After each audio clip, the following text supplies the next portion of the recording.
Bem-vindo ao Liberty UA. Hoje conversamos com Denis Yelizevich, empresário e político. Seja bem-vindo, Denis. Olá. Por favor, inscreva-se no nosso canal, curta nossos vídeos, deixe seus comentários, compartilhe nossos vídeos e inscreva-se também no canal do Denis. Então, hoje houve um ataque em São Petersburgo, na Rússia. O que aconteceu? Zelensky diz que isso é um trabalho bem sucedido do SBU e das forças de defesa. Está acontecendo um fórum econômico lá, a elite russa se reuniu, eles estão planejando o que vão fazer, se houver vitória, o que significa vitória para eles, até que ano vão lutar. Assim eles veem o que seria uma derrota e mostramos esse ataque a eles. Neste dia, neste lugar, por quê? Por que estamos fazendo isso de forma tão oficial, tão pública? O que queremos alcançar com isso? Ou seja, não nós, não os ucranianos, mas o nosso governo... Bem, isso é óbvio. Mostrar o quão poderoso é o nosso complexo militar e de defesa. Podemos assustá-los em Petersburgo, durante esse Fórum Econômico de Petersburgo e assim por diante. E tudo isso é feito com o consentimento de todos, bem, exceto da Rússia. Quero dizer, com o apoio dos parceiros, todos estão satisfeitos, todos, vejo que fazem declarações poderosas e no geral está tudo ótimo. Sabe, não vou dizer que não gosto disso, gosto desses ataques em si, mas e depois, o que vem a seguir? Desde quando alguns parceiros ocidentais aparecem e dizem que a Ucrânia está acabando com todo mundo, isso é só enquanto a família deles não está sob bombardeio. Você entende? Haverá uma resposta. Isso é só enquanto a família deles não está sob bombardeio. Agora, faça a si mesmo a pergunta. Quanto tempo os belgas aguentariam sob bombardeios como esses, como os ucranianos, especialmente os moradores de Kiev? Quanto tempo? Quanto tempo os europeus em geral aguentariam sob bombardeios assim? Talvez um mês, talvez 2.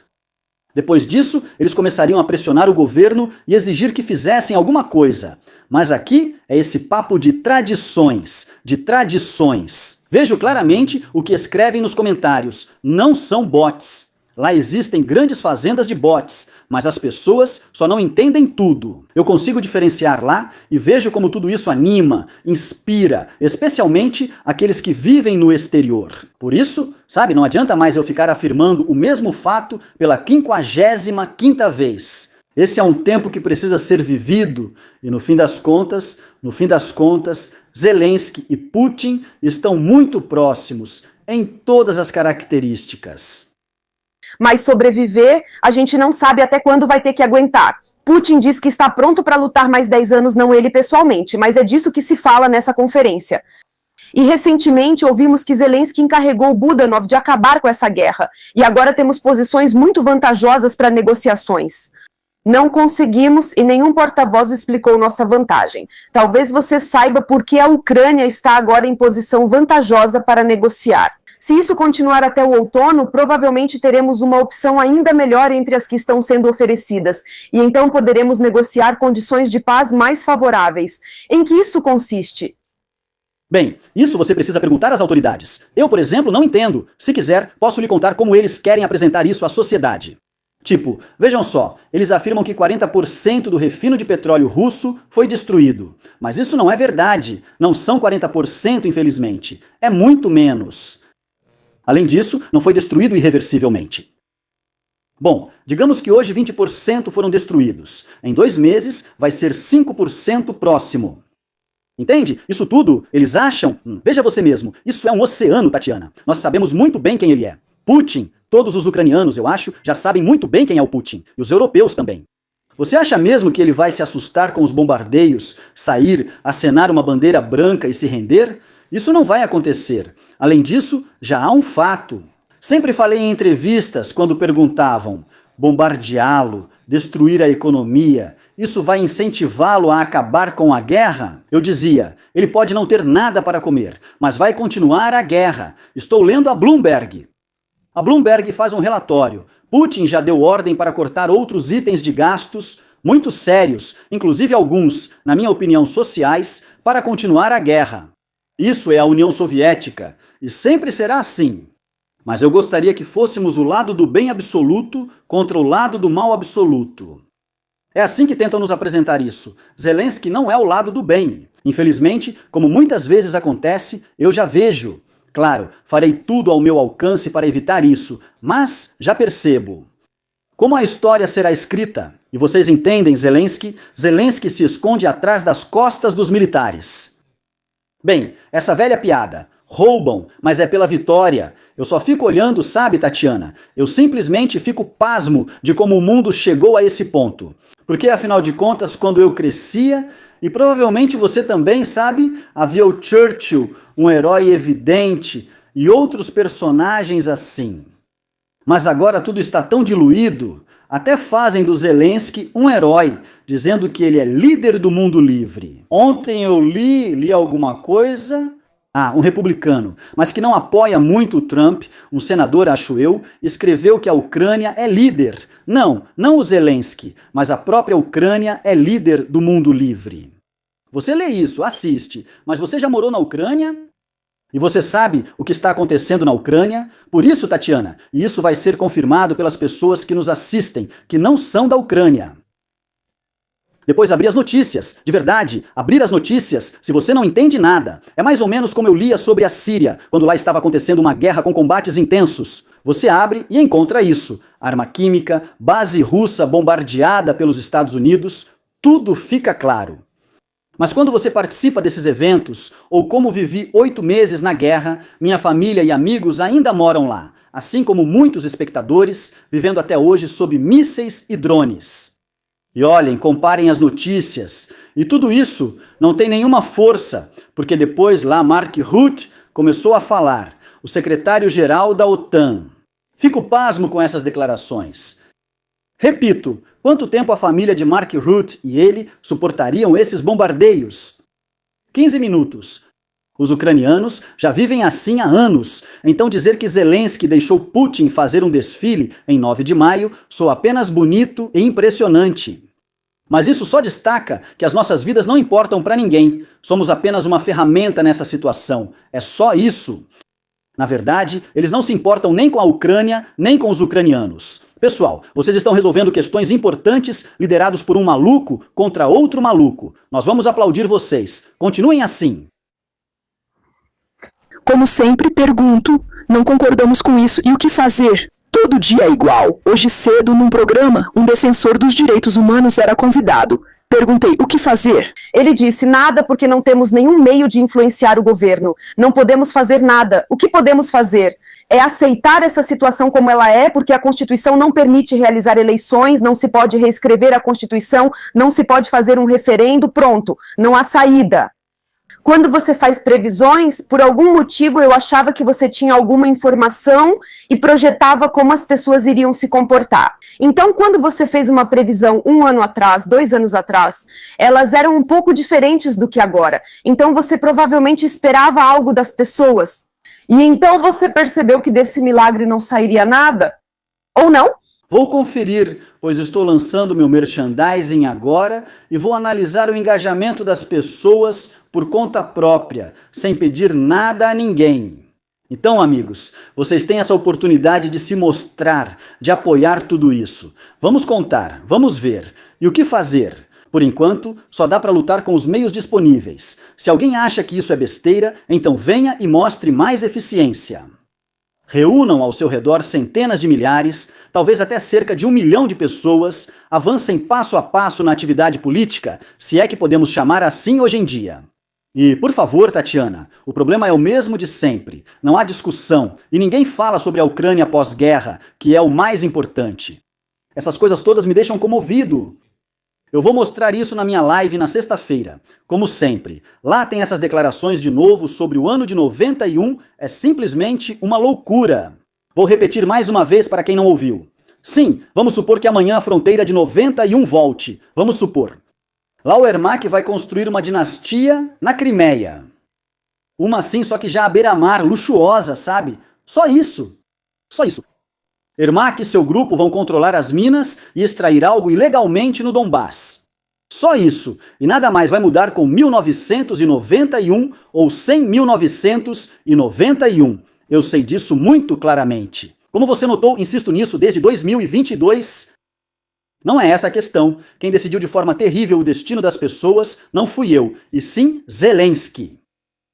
E Putin atacou a Ucrânia. Esses sobrenomes específicos. A questão agora é como a Ucrânia viverá nos territórios que restarem, independentemente de quais sejam. Com ou sem Donbás? Sem Donbás, claro. Controlamos só 1/8 de Donbás. Entende? Com certeza sem Donbás. Isso não é controle do Donbás. Com certeza sem Donbás, sem a Crimeia, esqueça. Pode ser sem Donbás e Kherson para deixar claro. Ainda tem isso. Sim, digamos no meio... Vamos discutir até pela linha de separação de hoje.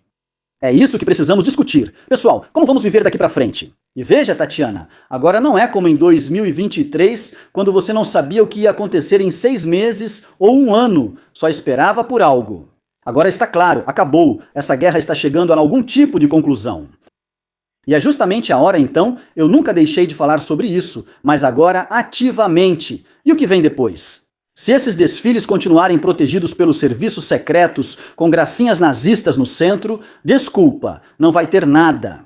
Tatiana, não existe país de sucesso. Você sabe como são os fascistas nos Estados Unidos? É um lixo marginal, que vive em trailers em algum lugar, ninguém conhece eles não conhecem ninguém. São os malucos, um bando de doidos. Se eles saíssem na Times Square com tochas, com os rostos cobertos, a polícia atiraria neles em 5 minutos. Eles nunca chegariam lá. O FBI monitora todos e sabe de tudo. Imagine se o FBI os protegesse nos Estados Unidos e aterrorizasse seus próprios. Isso é loucura.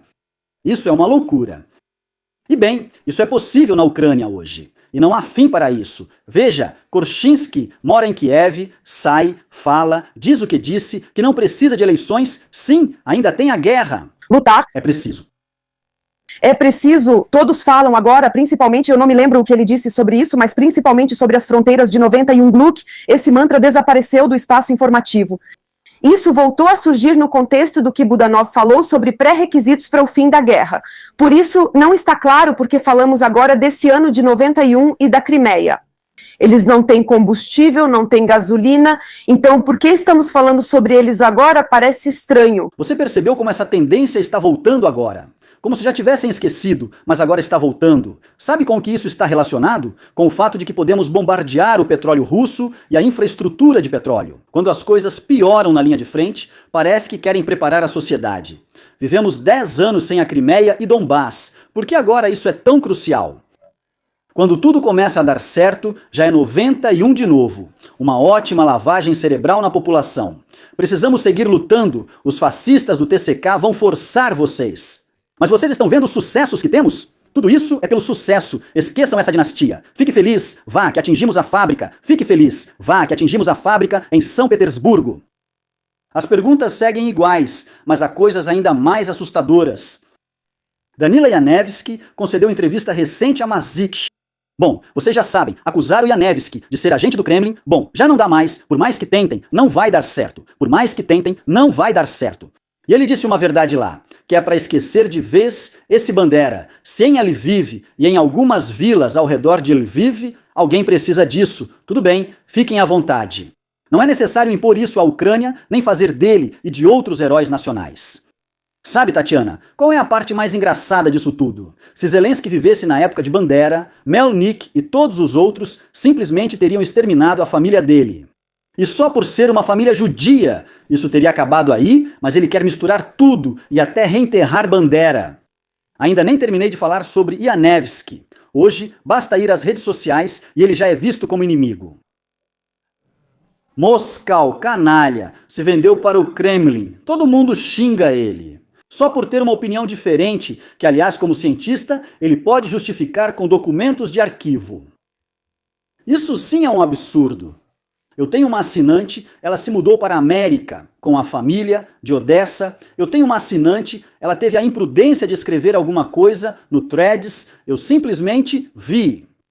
E começaram a atacar ela. E sabe como se referem a ela? Não como você, não como ela, mas no gênero neutro, tipo, isso aí. Ela perguntou por que estavam falando assim com ela só por ter opinião diferente.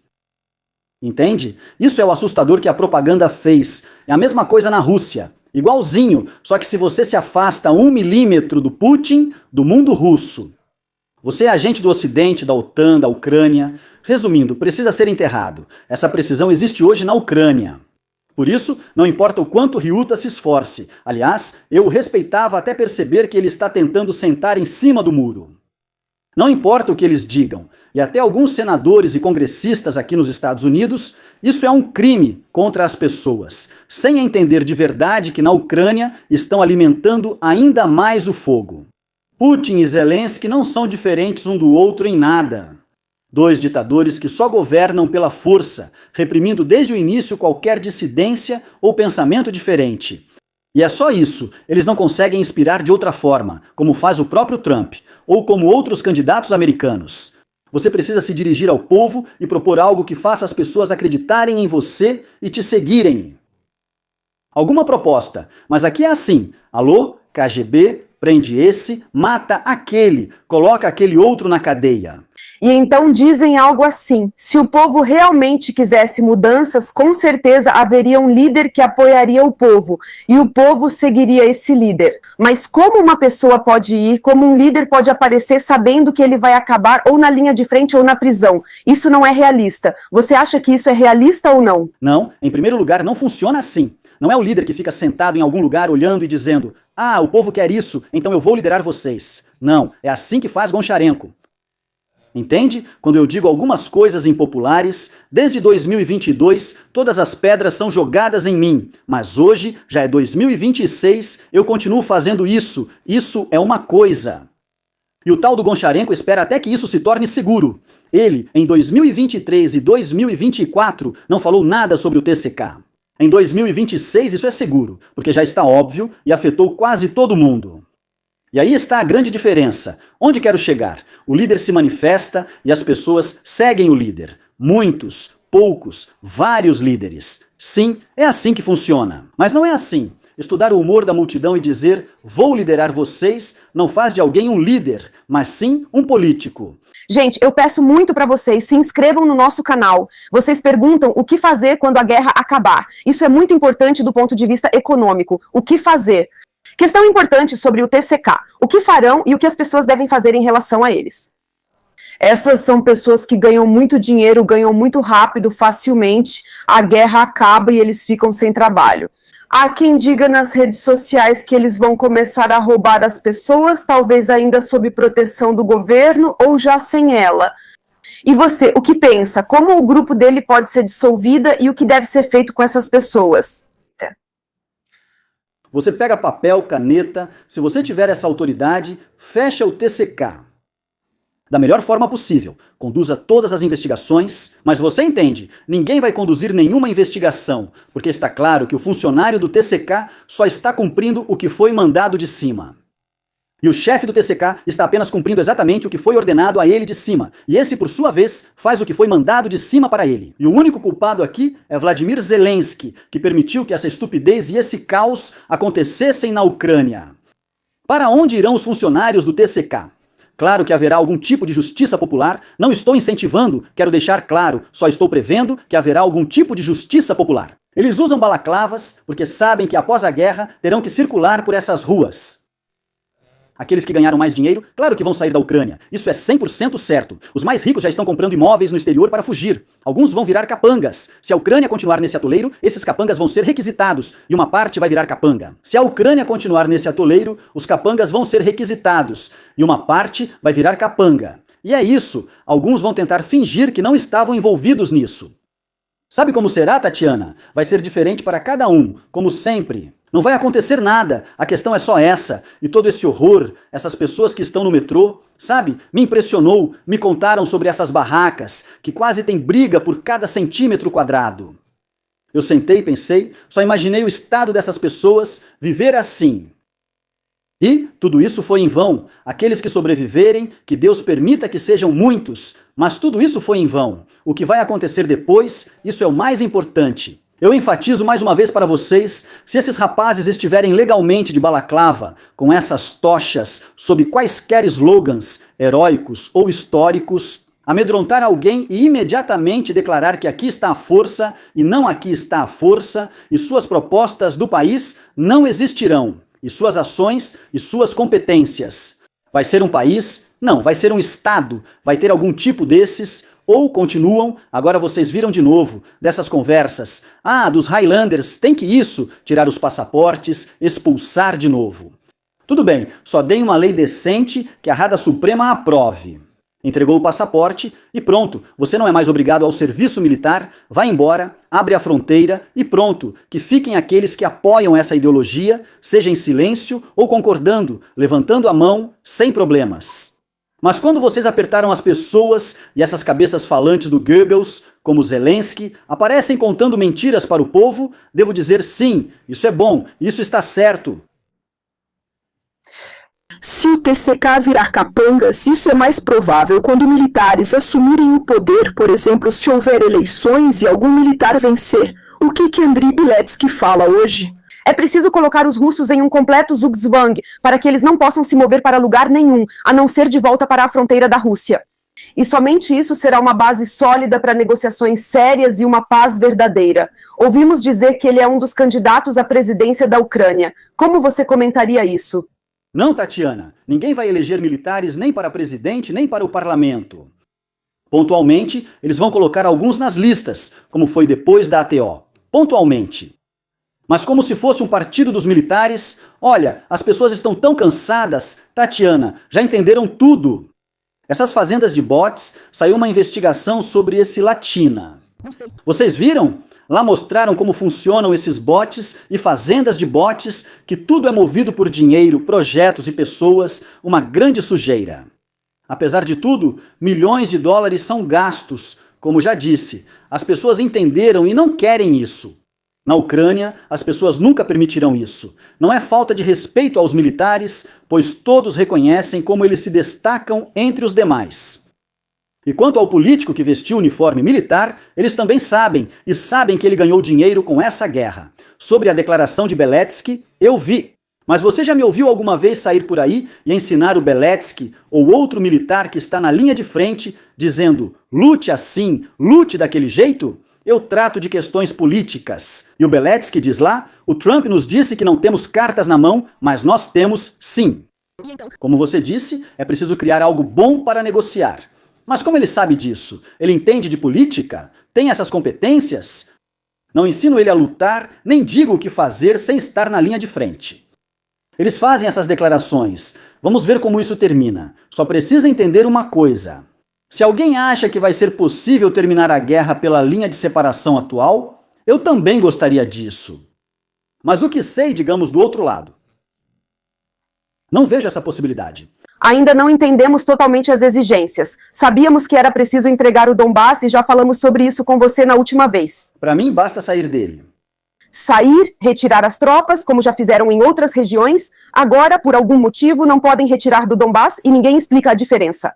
Mas a situação é que Peskov declarou ontem que ainda é preciso retirar as tropas de Kherson e de Zaporizhzhia, ou seja, também de lá. São territórios que não estão ocupados. Na verdade, não foi Putin, mas Peskov, o porta-voz de imprensa, quem disse isso. Talvez o apetite da Rússia esteja crescendo. Ou é só uma declaração vazia? O que você acha? É sempre a mesma coisa. A Rússia sempre age assim ao longo da história. Começa com exigências máximas para depois ir baixando, exercendo pressão para alcançar objetivos reais na mesa de negociações. O KGB deixou isso bem claro lá. Comentar o Peskov é o mesmo que comentar algum Podolyak hipotético. O que ele disse lá? Peskov só fala o que interessa à propaganda russa, focando no público interno e pressionando. Totalmente inútil. Sei do que Vitkov e Kushner tratam nas negociações, e isso não tem relação com as fantasias do Peskov ou dos espectadores. Eles vão vir até nós ou não? Porque dizem que nos Estados Unidos não há nenhuma informação de que eles pretendem voltar para negociações com a Ucrânia, não existe essa informação. Diziam que iriam para a Rússia, para a Ucrânia, depois sentaríamos à mesa de negociações. Mas Zelensky diz que estaremos prontos para isso em novembro. O que você acha? Devemos esperar por eles ou não vale mais a pena após a declaração de Ruth? Bem, a informação que eu tinha, publiquei no Telegram há cerca de uma semana sobre a declaração planejada de Trump e depois a delegação irá tanto para Moscou quanto para Kiev. Não tenho nenhuma atualização sobre essa informação. Vamos esperar cerca de uma semana ou 10 dias, conforme as datas informadas, e ver o que acontece. A situação com o Irã também é complicada. É mais ou menos isso. Com o Irã, a situação é complicada e por isso Zelensky diz que precisamos que nos deem licenças para produzir os sistemas Patriot, porque precisamos proteger os lugares ucranianos. Escreveu uma carta para Trump, mas até agora não houve nenhuma reação sobre isso. Os desenvolvedores ucranianos estão soando o alarme. O dinheiro dos europeus chegará no fim do mês. E que o general Vicheleshnya e outra companhia se uniram para criar um interceptador em massa de drones Shahed a jato. O drone conjunto deles usa inteligência artificial que nos permite alcançar os drones inimigos mais rápidos. Alternativa barata aos mísseis de defesa aérea que estão escassos. De onde virá o dinheiro? É preciso conceder subsídios e ajustar a produção em série. Não sei, com dinheiro. Eu realmente não me preocupo com eles, porque vi a declaração de um carinha da Íria, se não me engano. Ele trabalha com drones. Na Íria, acho que é uma empresa ou organização. E ele aparece lá e diz abertamente que é preciso ter certeza de que a guerra vai durar até 2030, porque muitos fabricantes vivem com medo de que a guerra acabe. Tatiana, ele diz que alguns fabricantes, claramente se referindo a si mesmo e a outros, alguns fabricantes de drones vivem com medo de que a guerra acabe. É tudo o que você precisa saber sobre a guerra. Isso não me preocupa. Sei que na área dos drones só deixam entrar os seus. Só os seus. É praticamente impossível para alguém de fora entrar lá. E as pessoas fazem negócios, que façam negócios. Mas só de falar o que acabei de dizer para vocês, eu nem quero participar disso. Eu nem quero participar disso. Infelizmente, com o tempo, as pessoas perceberão que eu estava certo. Mas esse tempo será perdido. Agora, cada dia é a vida de alguém. E as pessoas querem o fim da guerra. Não dá para conseguir isso do governo. Esse é o problema. Uma atualização assim: até 20 de junho, todos os chefes de empresas na Ucrânia são obrigados a enviar ao Centro de Recrutamento Militar as listas de todos os veículos de serviço. Se a pessoa que possui transporte não enviar a lista de quantos veículos tem, será multada em 60 mil hryvnias. Por que fazer isso? Porque o Estado precisa saber quantos veículos as empresas possuem para as necessidades da linha de frente. Ou seja, se houver alguma situação imprevista, esses empresários devem fornecer seus veículos. Vale a pena sufocar ainda mais os empresários? Isso realmente trará algum resultado? Quando a guerra começou, eu estava envolvido com transporte. A guerra começou e aí um motorista estava indo. E o começo da guerra, poxa, início de março, se não me engano. Sim, foi no início de março, dia 10. Só tínhamos acabado de nos recuperar da guerra. Sabe o que foi isso? Primeiro dia de trabalho em meados de março, após ouvirmos dos empresários: arregassem as mangas, vamos lá. Então fomos, logo no primeiro posto de controle. Motorista, saia, precisamos do seu carro. E o carro está registrado na empresa. Ele liga em pânico para os gerentes. Eles me ligam. O que fazer? Eu penso, poxa, aqui eu até doei um dinheiro. De alguma forma, planejamos doar 30% do lucro. E aí vocês simplesmente pegam o carro, que é usado para ganhar dinheiro. E o que eu faço? Entro no Facebook e escrevo um post. Foi o seguinte: vocês pediram para os empreendedores reconstruírem o país. E fizemos isso. No primeiro bloqueio, já levam o nosso carro. Marcos Mihal. Naquela época, Marcos Mihal, que era o primeiro-ministro, e Arestovich, que então era uma superestrela. Arestovich chega e é grosseiro comigo. É grosseiro, querida. Enxuga o nariz. Por que não fala logo com o presidente da ONU? E onde está o Arestovich agora? É assim que eu mostro para todo mundo. Se você ganha um pouco de poder e começa a agir assim, logo vai ser deixado de lado, nas curvas da vida, e vai acabar exatamente como ele. Uma carta fora do baralho. Fica indo de entrevista em entrevista, tentando se justificar e distorcer. Ninguém ao redor é bobo. Por que conto isso? É como o Estado age. Agora vou revelar o final da história. Ele se afastou e chamou a polícia, que avisou sobre a chegada dos policiais. Graças a Deus, lá no Facebook outras pessoas me apoiaram. Grandes empresários disseram: pessoal, como assim? E tudo isso, tudo, já não precisa mais. Alô? Deixa pra lá, pode ir. E vocês sabem, hoje eu sou o pior de todos para eles.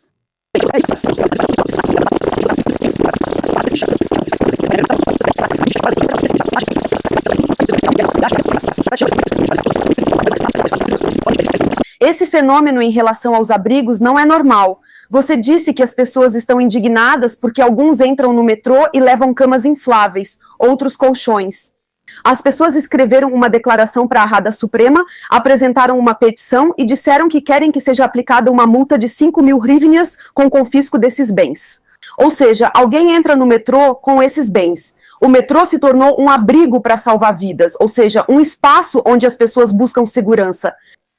Por que essas pessoas, na sua opinião, recorrem à Rada Suprema com esse pedido? Proibir que pessoas, mesmo com filhos, entrem com esses bens. Elas não podem acessar o porão permitindo a apreensão. Não há questionamentos às autoridades, a Zelensky. Ele construiu, por exemplo, talvez não ele, Ermak, nós sabemos, construiu mansões. Quantos abrigos foram construídos? Você sabe, em Kiev, novos. Bem, veja, lá há 4 casas. Lá está a casa de Zelensky, a casa de Ermak, de Mindish e de Chernichov. Então, para Zelensky, sobre os abrigos, nós já falamos um pouco sobre isso hoje. Aí está o problema, multa imediata. As pessoas, entende, fazem como sempre fizeram. Na verdade, a questão urgente desapareceu, eu conheço bem esse assunto. Vamos jogar para que eles briguem entre si.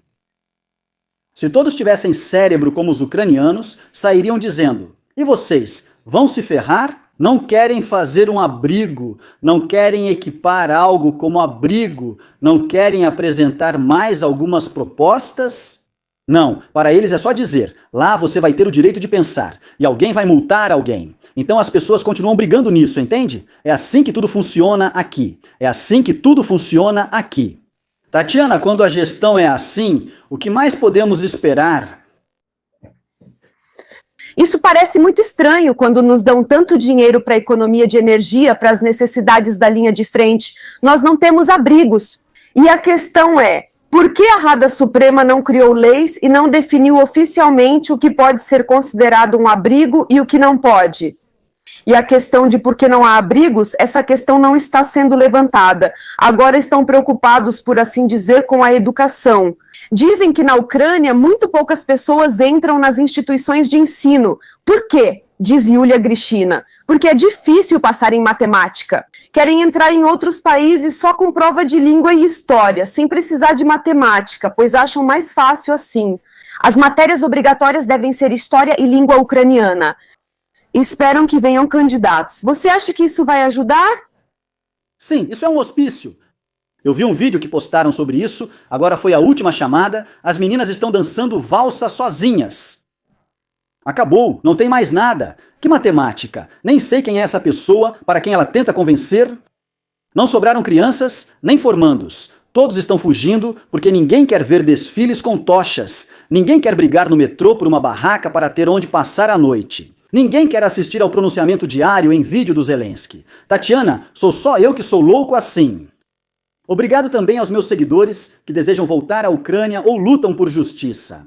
E a maioria das pessoas, eu vejo só pelas redes sociais, saíram da Ucrânia assim, e aí vão apagando os canais do Telegram. Apagar, apagar, apagar, apagar.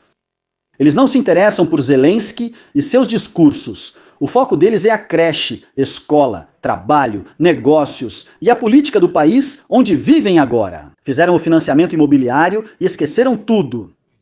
E no fundo, provavelmente esse é o comportamento de uma pessoa correta e normal. Queria ser assim, mas não consigo.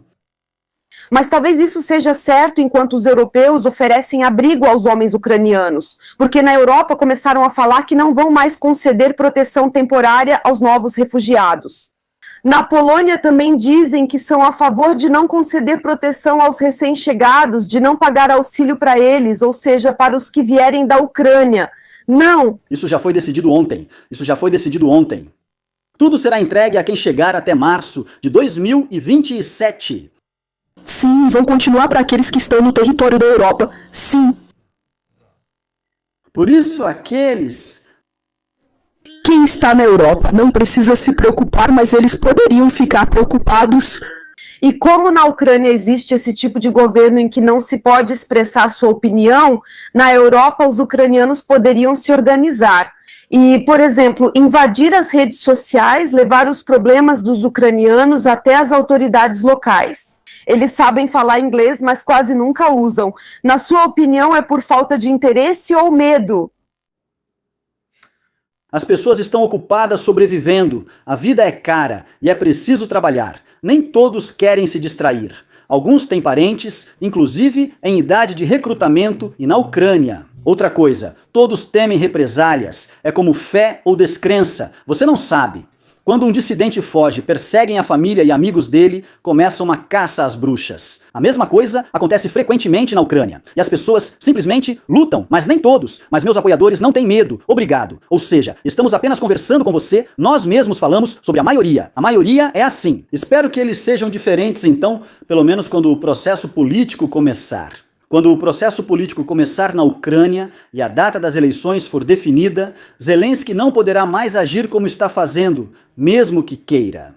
Falando da oposição, representantes da solidariedade europeia realmente se pronunciaram. Dizem que quem está no exterior, especialmente os homens, são como os filhinhos da mamãe. E seria necessário tomar medidas rigorosas contra eles, bloquear seus serviços, bloquear cartões e, consequentemente, pressioná-los de todas as maneiras possíveis, porque eles não estão indo defender seu país. Mas se a guerra acabar, essas declarações existem e estão sendo plantadas na cabeça das pessoas. Quem está na Ucrânia sente isso intensamente, o que pode favorecer a reconciliação e ajudar para que, no futuro, os homens no exterior retornem ao país. Isso foi dito especificamente pelo deputado Ariev. O deputado Ariev, cuja filha, alguns anos atrás, estando sob efeito de drogas, atropelou ou matou uma pessoa na faixa de pedestres, sob efeito de drogas. Primeiro ponto, ele citou filhinhos da mamãe, que não querem lutar, provavelmente se referindo aos 2 filhos de Poroshenko em idade de recrutamento como cerejas da mamãe. Entendi, certo? Estão questionando por que ele não os mencionou, mas não foi no programa. Agora perguntam no canal do Telegram. Acho que é isso. Que ele falou assim sobre Sergei Poroshenko também. Você entende? Esse cara é um canalha, um miserável, um patife. E outros podem estar na bancada de Poroshenko e Zelensky? Claro que não. São todos canalhas antipopulares que só sabem fazer isso. Poroshenko foi o primeiro a inventar isso. Dividir para conquistar. Ele se dividiu com esse Bandera, exército, língua e fé, e essa região ocidental vai apoiá-lo. Dividiu e lá governa. Se as pessoas entenderem, nunca mais vão voltar a isso, porque as pessoas precisam ver discussões, debates, a luta de ideias. Aqui nós propomos isso, ali aquilo, e as pessoas só ouvem e escolhem. E se um idiota aparece, divide do jeito dele, outro idiota do jeito dele, e ficam dizendo, nós somos oposição, que oposição vocês são? Poroshenko admitiu que o exército ainda usa Movovira. Zelensky já disse claramente, e eu sou assim sim, faz tempo. Mas esses deputados estão no poder e os culpados são aqueles que não vão lutar, aqueles que não estão na linha de frente. Budanov, que recebeu a tarefa de acabar com essa guerra. Ele também diz que agora é preciso se unir, se agrupar e quem é culpado descobrir depois da guerra. Então, por que rotular as pessoas que não são esses ucranianos? Ou seja, ele tem seu próprio caderninho onde anota quem não ama a Ucrânia do jeito certo. E essa pessoa já se torna automaticamente inimiga dele. E quem é culpado, vamos lidar com isso depois da guerra. Por que que uma pessoa militar que entende o lado interno da guerra faz isso? Qual é o interesse? Desta vez ele falou sobre quem evita ou foge do serviço militar. Ele afirmou que vamos lidar com quem evita o serviço militar. Mas quem é você? E quem foge, resolveremos depois da guerra. Só ouvi que resolveremos isso após a guerra e que agora precisamos nos unir. Não escutei sobre o que foge. Eu repito, já disse há muito tempo, eu não vou me unir em torno de um presidente assim. O presidente mandou todos esses. Kirill, vai acabar a guerra até novembro? Por que não até setembro, Tatiana? Por que não até setembro? Para o Firepoint atingir uma capitalização de uns 5 bilhões de dólares? Foi assim que aconteceu? Quer dizer, isso tudo é uma bobagem. E as pessoas, sabe, as pessoas se apegaram tanto a esse novembro. Isso é psicologia. Dê a eles, de forma palpável basicamente, novembro daqui a meio ano, dê a eles um objetivo tangível para que seja mais fácil agora. Tipo, tudo isso que estamos fazendo, aguentar, para que eles pensem menos em firepoints, em dinastias e todo o resto. Mas eu repito, essas questões, para mim pessoalmente, não saíram da pauta. Se estivermos destruindo com sucesso as fábricas do Putin, então eu digo, tudo bem, perdoamos você. Ou nós esquecemos tudo isso e agora nos unimos em torno da ideia. A ideia de lutar por algum motivo até novembro. E você diz que, por causa do Firepoint, quem vai financiá-lo, na sua opinião? Porque no final de junho vamos receber 8 bilhões de euros, ou seja, não é o valor total, mas 8 bilhões, ou seja, não se vê muito dinheiro para o financiamento. De onde virá esse financiamento para o Firepoint, na sua opinião? Não, 8 bilhões, depois mais 8 bilhões. Poucos sabem, mas os Estados Unidos dão cerca de 2 bilhões por mês, independente do que Trump diga. Simplesmente não sabem disso. Alguns impostos ainda são pagos, são gerados, eles vão dar um jeito de encontrar. Eles vão encontrar, não se preocupe. Acho que o maior prêmio será conforme o destino, esse dinheiro europeu. Por que eles criticaram tanto o Orbán, mas depois aceitaram aquele dinheiro? Mas os europeus continuam firmes, por assim dizer. Eles mantêm suas posições. O Rutte, por exemplo, fala sobre os russos que estão morrendo. E ele pede para que eles não vão lutar na Ucrânia, porque eles estão morrendo lá. Lá é um pântano, tem lama, tudo isso é desagradável, nada disso é bom para eles. Ou seja, ele simplesmente pede para que não façam isso. E ele diz que agora o preço de 1 quilômetro quadrado de terra ucraniana para os russos custa 167 vidas humanas, mas ninguém fala quantos ucranianos morrem nisso. Nós não sabemos essa estatística, e o número de pessoas que entram em ausência não autorizada agora, isso também não sabemos. Isso vai continuar sendo um mistério para nós, ou aqueles que são culpados serão responsabilizados, na sua opinião? Só saberemos os números exatos após a guerra. Se quiser os do SZCH, 800 mil pessoas foram para lá agora. Essa é uma página terrível da história mundial.